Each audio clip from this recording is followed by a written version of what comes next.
We've had one set of requirements, yes. But what about second sets of requirements? I've got a couple of things to go over in this video with you wonderful people of the tribe, so let's break it down. First and foremost, we are going to be talking about the upcoming requirements for Galactic Legend Mando and Grogu, and two, we are also going to be announcing the winners of our marquee giveaway in today's video, so stay tuned for that. They will be winning themselves some rather wonderful shards of the new Darkside Vision Yoda. Without further ado, let's break it down.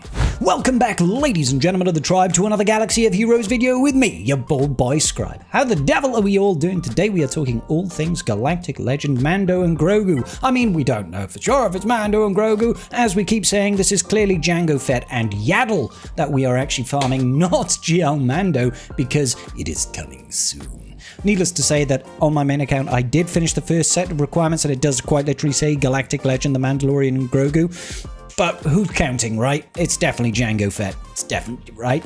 Anyway, the first set of requirements are, of course, already in the game, and they have been for some time. Who knows when we're going to get set 2? I imagine it's going to be in the next week or two. So, first one that we know, Mando, Relic 10, R5, Relic 9, Grief Karga, Relic 7, and Rot of the Hutt, Relic 6. We all know these. They're all fairly straightforward. But what can we expect to see in the future? I have got myself here a list, a rather wonderful list of all the wonderful and juicy things that we get to see or we can potentially look forward to in terms of requirements for the upcoming GL Mando and Grogu. So, the way that I've approached this is I've taken all the stuff that we do know and I've thrown in the stuff that we can make assumptions about. Let us look at what I think we could potentially see for Tier 2 of the requirements.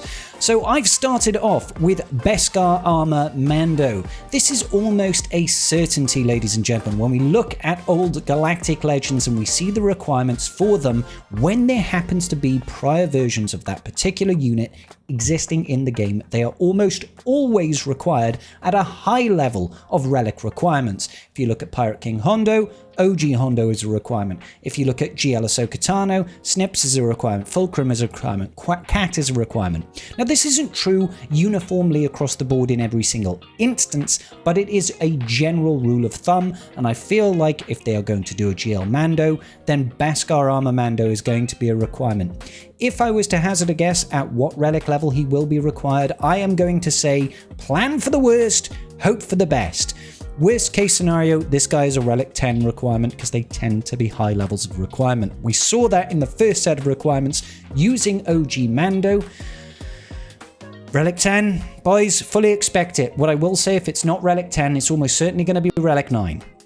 So prep accordingly. Next up, I'm throwing in 2 of the requirements that we absolutely know are requirements because they confirmed it as these units were coming out.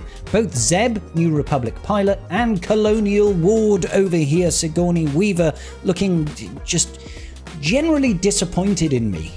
She's kind of like an upset, school teacher. That's disappointed that I didn't do my homework.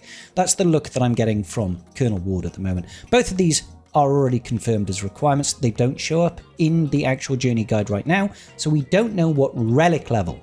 However, if we are to look back at prior Galactic Legend releases and look at what has been set as a standard, you can reasonably assume that these are going to be higher relic requirements. Mostly because CG likes to push these new units on us quite heavily, so I fully expect Relic 9 to be the requirement. Hey, look, we had R5 as a Relic 9 requirement. I didn't mind so much because I was taking these units to high relics anyway for the era battle. But just don't be surprised, ladies and gentlemen, if these requirements are at relatively high requirements. Now, don't forget, these are going to be required for Rot of the Hutt, and you need Rot of the Hutt at Relic 6 for GL Mando, and you can assume that Rot of the Hutt's unlock requirements are minimum Relic 6 for these marquees.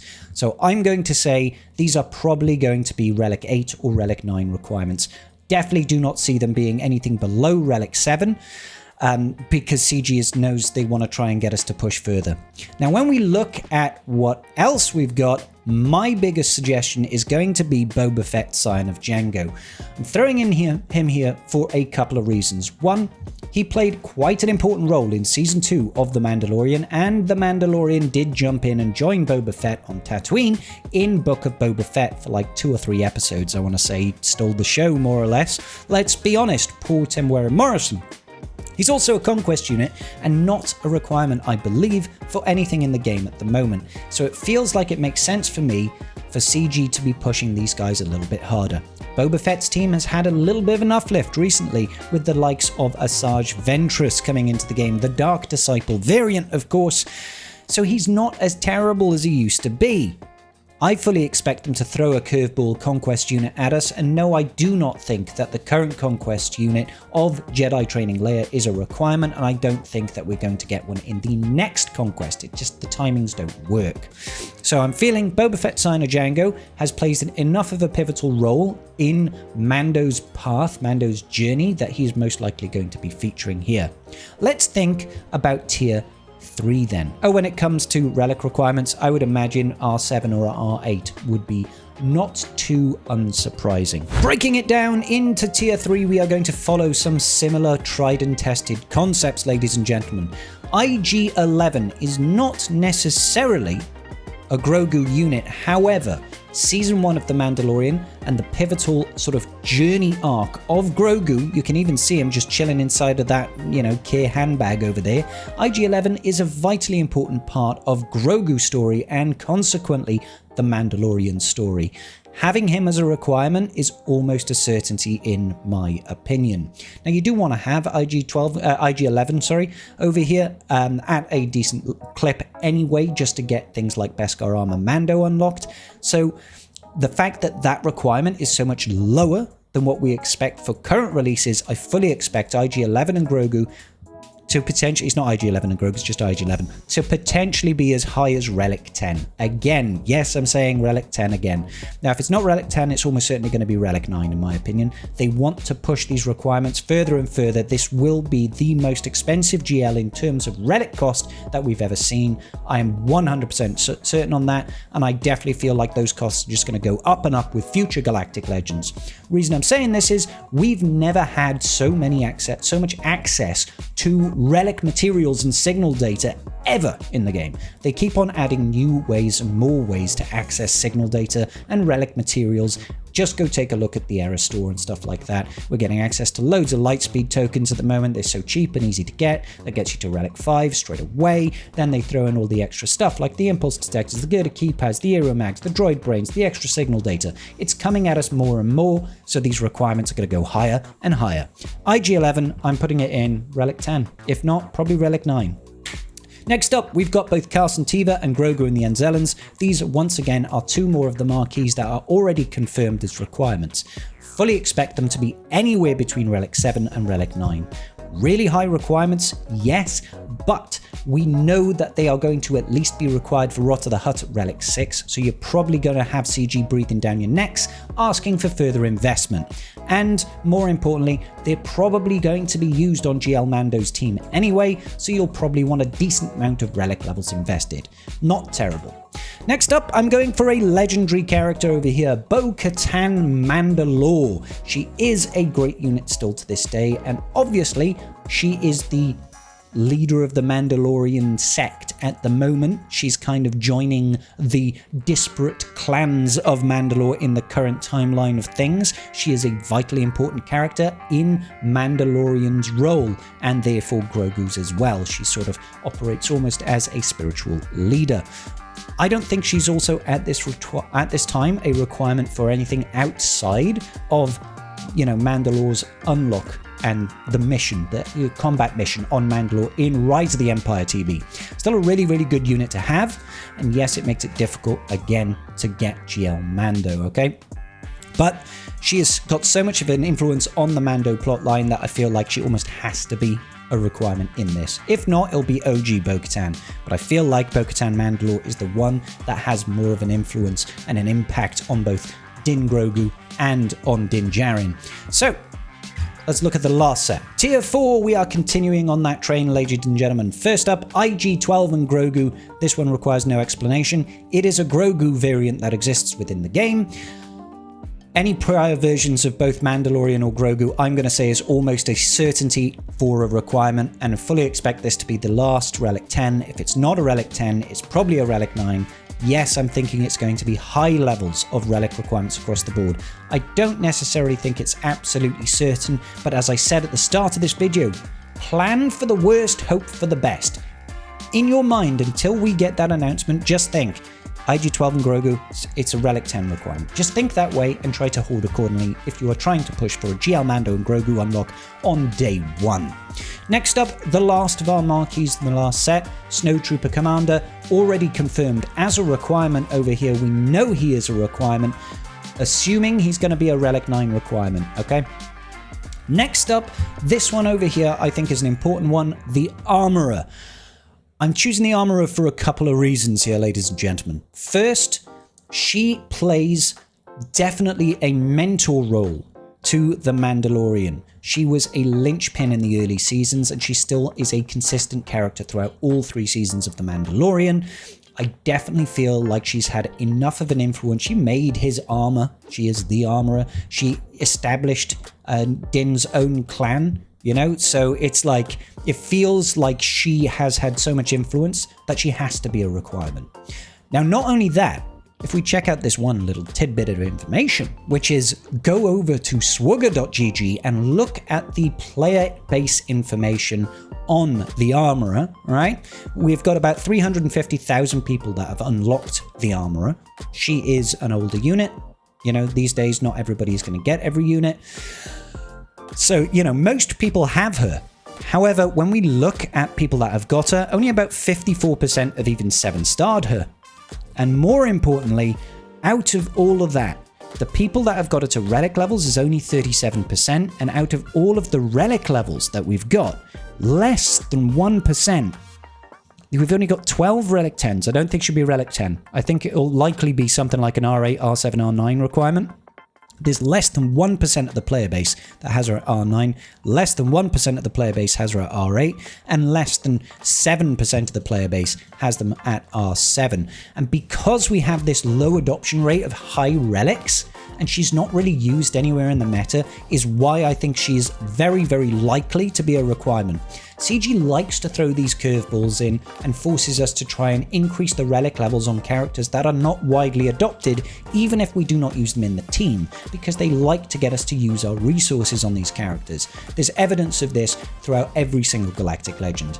You know, you've got characters like, back then it was Dooku 4C, you have characters like Mob Enforcer and Gammo Guard and stuff like that. These are characters that, yes, they have some tertiary connection or some important pivotal role to the unit they're going to unlock, but also they tend to be garbage characters that nobody really cares about. So CG is like, yeah, let's get these guys to invest high levels of relics in this character to drain them of their resources to make life just a little bit harder for us. Thanks, CG. And that's why I think that the Armorer is an almost certainty to be a requirement for the upcoming GL Mando and Grogu.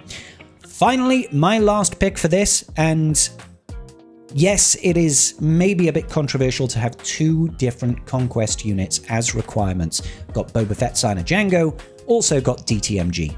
This could just as easily be OG Moff Gideon. But if you take a look at seasons 1 through 3 of The Mandalorian and Grogu, the main antagonist for them is Moff Gideon.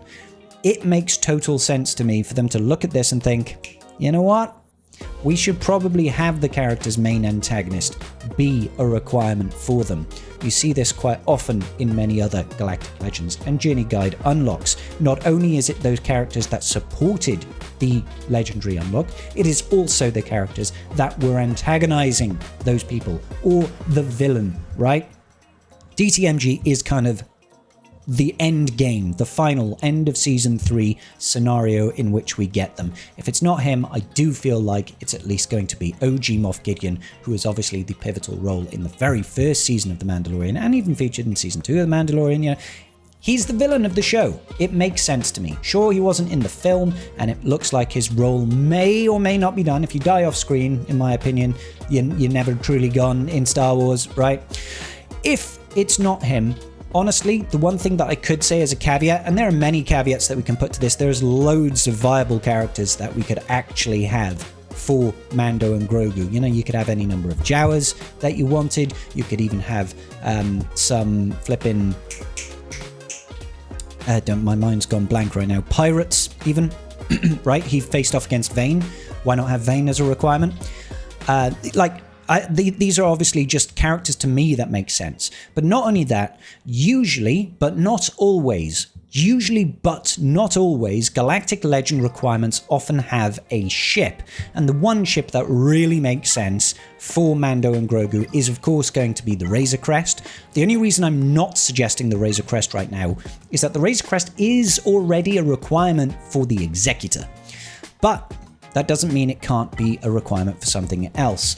Especially because there are far fewer ships in this game than there are characters. There's eventually going to be a lot of overlap in where ships are required. But Razor Crest, obviously important to The Mandalorian generally speaking, so I wouldn't be too surprised at all if Razor Crest is potentially one of the requirements. I just prefer at the moment to have no ship requirements and just keep it with that DTMG as the last one. Now we could see it in a lot of character unlocks. I'm not sure if Pirate King Hondo actually has a requirement for a ship. Let's see. Yeah, see a Raised Millennium Falcon for Pirate King Hondo. Glatt has got something else entirely. Ahsoka Tano's Jedi Starfighter, that makes sense. Leia over here, I think she's got the Outrider, is it? No, she's one of the units that does not have a ship requirement by the looks of things. And that's okay too. See, it's not always true, right? Is it JMK? Who has the Outrider? The Outrider is definitely a requirement for someone. Oh, it's Jabba. There you go. Jabba requires the Outrider. So more often than not, we do require a ship, but it is not a universal truth, ladies and gentlemen, to require it. So that's where I'm going with my requirements for the upcoming Galactic Legend Mando and Grogu. Hopefully it's not too difficult. Now, I did mention earlier in the video that we were going to select our winners for the the Dark Side Gremlin Yoda giveaway. So I'm going to be announcing them right here, right now. Come on then. Our first winner then is Gooey de Grupt. Sorry, I can't speak German at all. I have no idea. That's Gooey de Grupt. I don't know. But congratulations, mate. Congratulations. You will be earning yourselves some free shards of Darkside Yoda. Please take a look in your inbox. Sometime over the next 24 hours, they should be there. Congratulations, sir. Next winner is Madman with a Box. Spaces, they matter. Katan's Dark Forces is the guild and the player is a 7.3 million GP player. Has this guy invested, I wonder, in... Mara Jade is 4 stars, that's better than nothing, so he's obviously got a plan, he's working on a plan to get Darth Jar Jar, so congratulations to you, keep an eye on your inbox. Next up is Commander Gree of Peace is... Lie. Yes, Peace is Lie, a 13 million GP player in Kyber 3. Congratulations to you. Keep your eye on your inbox, sir. Our fourth winner then is Stinus33. I really hope he plays Expedition 33 because that's a great game. And he's from the TC Kanja Club in Chromium 2. Congratulations to you. Keep an eye on your inbox. One final winner remains.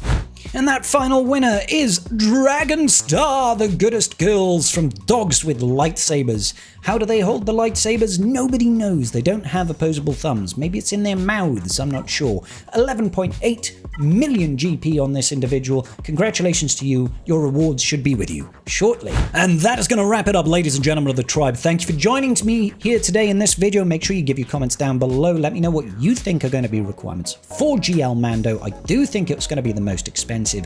When it comes to the giveaways that I do on this channel, I work with CG to try and get you guys these rewards because we all deserve a little bit of love and CG is willing. God bless them.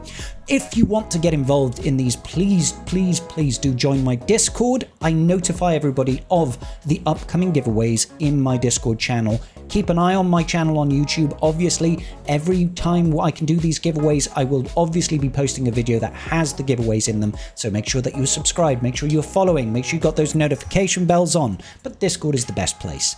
I will see you all in the very next video. And if you you are just a little bit curious about the way Dark Side Yoda is going to be impacting our Colosseum setups, then maybe you'll want to check out this video that I go over the impact that he might be having. It's worth a watch.